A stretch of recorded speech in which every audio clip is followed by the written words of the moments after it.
Greetings once again, dear viewers. JLB here. Now, as promised, I am going to be taking you into the next era of the Walt Disney Anthology series, which we call Disneyland, by discussing the period between 1986 and 1988, back when the show was called the Disney Sunday Movie. After the studio underwent a big change in management, drastic I would say, but big change in management, and after it was rechristened the Walt Disney Company in late 1986. Well, this was before that, but regardless, Disney sought to bring back some sort of programming to broadcast on TV, and their efforts led to the premiere of the Disney Sunday Movie on February 2nd, 1986 on ABC.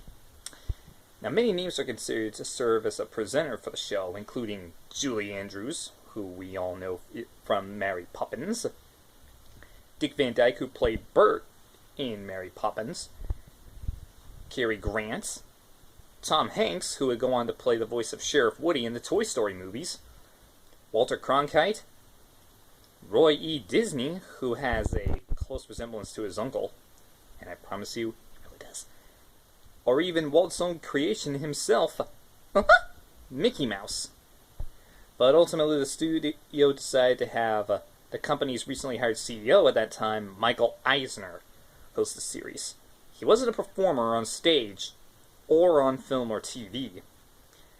But after he filmed a test video with his wife Jane and a member of the executive team, which required multiple takes, studio management believed that he could be the guy for the job.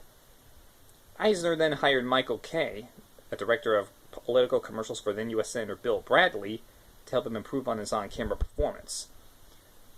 Now, as the title would suggest, the Disney Sunday Movie aired on ABC's leadoff program on Sundays from 7 to 9 Eastern. By this point, the format was similar to a movie of the week, and Gary Barton, the Disney senior vice president at the time, was in charge of the program. Now, the very first film for the very first episode of the show was Help Wanted Kids. Other revival films that were broadcast were Young Again, The Richest Cats in the World, and My Town. Now, sometimes the slot would feature special instead of dramatic material like Disney Goes to the Oscars, which featured the studio's Academy Award winners and the greatest moments in Disney animation. Plus, there were a handful of Disney original films that made their network television debuts during these iterations as well, but no Touchstone films were part of the show because they were considered non-appropriate for kids. And if you don't know what Touchstone is, then you haven't seen Nightmare Before Christmas. There was one Touchstone film that made an appearance on the Disney Sunday Movie, Splash 2, a sequel to the 1984 original. It aired on the series over 2 weeks in May of '88. And the show had increased Disney park attendance and ABC's ratings for the evening by an average 27% for the reason of the season. And Disney wanted to make it a regular viewing habit, so they gave ABC additional films from their library.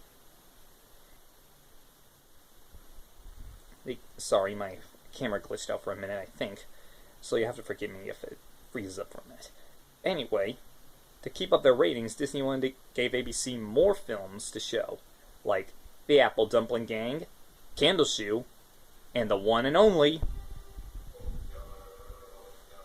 Old Yeller.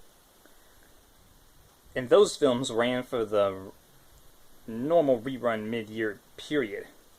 Of course, the Last Electric Night series movie produced a spin-off, which was originally called Karate Kid, but it was later changed to Sidekicks for ABC's 86 to 87 series. Now, the Disney Sunday Movie's ratings were never strong as 60 Minutes, and scripted mystery series like Murder, She Wrote on CBS, both of which Disney was competing with for viewers. They remained the leading primetime programs on Sunday nights. And in 1987, ABC reduced the Disney Sunday Movie from 2 hours to just 1 hour. The move didn't help drive ratings, and the network decided not to renew its contract for Disney or pick up a fourth season of the second iteration of the anthology series. Plus, the Disney Sunday movie was also being run on the Disney Channel, where it was also hosted by Michael Eisner. But there was a slight bit of change coming. Slowly but surely, it did come. In the 1988 to 1990 period, right at the time of the Disney Renaissance, if I'm correct. But that's another story for another time. So, it's EFN. Ta-ta for now.